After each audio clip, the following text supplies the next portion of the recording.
Did you know there's a hidden feature in Windows that can significantly speed up your computer?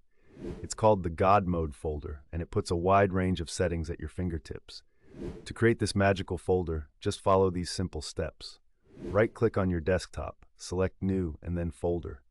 Rename the new folder to this exact string, GodMode, ED7B470 8E54465E 825C9971 243E01C. See the full string in the video description. Press Enter and watch the folder icon transform. Now double-click it to find a treasure trove of settings, neatly categorized, allowing you to tweak and optimize your system like a pro. From adjusting power settings to managing storage, GodMode gives you unparalleled control over your computer. Imagine being able to customize every aspect of your system without diving through endless menus. This trick is not only cool, but incredibly useful for improving your computer's performance. And don't forget, if you ever need expert help, Laptop Repair Pro is always here to assist you. Now try it out yourself and see the difference.